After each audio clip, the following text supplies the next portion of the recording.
Inter college में नशे से बचने के लिए जागरूकता एवं संकल्प कार्यक्रम का आयोजन किया गया, जिसमें समस्त स्कूल स्टाफ व हजारों छात्र छात्राओं ने हिस्सा लिया।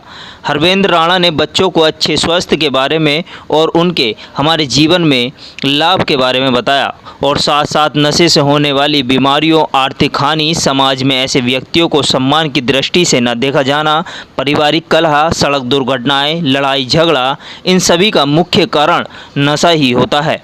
हरवेंद्र राणा ने सभी छात्र छात्राओं, स्कूल स्टाफ सभी को नशे से दूर रहने के लिए शपथ दिलाई। कॉलेज के प्रधानाध्यापक मेजर रमाशंकर जी ने भी छात्रों को नशे से दूर रहने और गलत दोस्तों की संगत से बचने व पढ़ाई पर ध्यान देने को कहा। हमारा परिवार नशा मुक्त परिवार मुहिम का स्वागत किया और कॉलेज की तरफ से पूर्ण रूप से सहयोग करने का आश्वासन दिया। जो अपने परिवार का भी भविष्य हो और इस देश का भी भविष्य हो। आप लोगों में से ही कल कुछ लोग बहुत अच्छे अधिकारी बनेंगे, बहुत अच्छा काम करेंगे, समाज को सुधारने का भी काम करेंगे, लेकिन वो कब कर पाओगे? जब आप अपने आप को सुधार पाओगे पहले। तो आज सबसे ज़्यादा ज़रूरत है अपने आप को गलत चीज़ों से बचा के रखने की, और सबसे ज़्यादा जो बढ़ रहा है वो है नशा। बच्चों में सूखा नशा बहुत ज़्यादा फैल रहा है। जो मेडिकल स्टोरों पे दवाइयाँ मिलती हैं, capsule, tablets, injection, laser light और फ्लूइड, बहुत सारी चीज़ें हैं। इतनी चीज़ें हैं कि शायद सबको उनके बारे में जानकारी भी ना हो। कारण उसका क्या है? कारण ये है कि इसको जो पैसे वाले लोग हैं उन्होंने इसको धंधा बना लिया है, इसको व्यापार बना लिया है। तो इससे सबसे ज़्यादा इनकम हो रही है।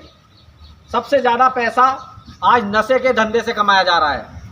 नए नए तरीके की चीज़ें निकाल के, जिससे घर वालों को पता भी नहीं चलेगा कि बच्चे ने नशा ले रखा है, ऐसी ऐसी चीज़ें। लेकिन उसका जो नुकसान है वो ये है कि वो अगर आपके जीवन में एक बार शुरू हो गया, आपने वो लेनी चीज़ें शुरू कर दी, तो आपके ब्लड में शामिल हो जाएंगी और फिर आप उसको चाह के भी उससे बाहर नहीं निकल सकते। अपने आप को उससे बाहर नहीं निकाल सकते। आप अपने आस पड़ोस में किसी भी नशेड़ी को देखेंगे कि ये तो यार बहुत बड़ा नशेड़ी हो गया, तो एक दिन में नशेड़ी नहीं बनता कोई। उसकी शुरुआत ज़रूर होती है कहीं ना कहीं से।